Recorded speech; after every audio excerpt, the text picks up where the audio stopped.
dan PAS bat ki badan kam ya ka jing syakri bakerki. Shubham Charitable Association SHA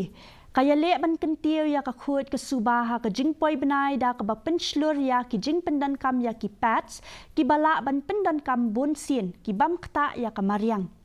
Kani ka association dangshen kala penlong ya ka jing ai jing hikai ba kerpang ka ba arts ngi halor ka jing shna ya ki PATS ki ba pendan kam ha ka jing poi benai ki kentai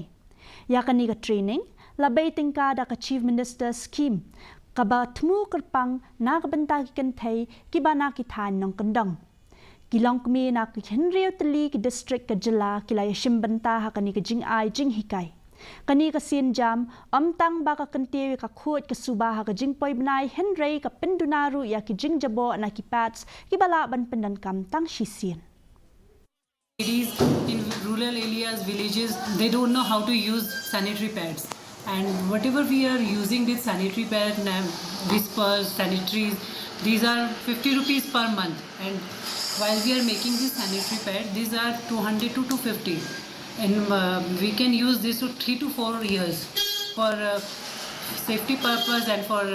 environment also. These fresh pads are more safer than this whisper and stay free.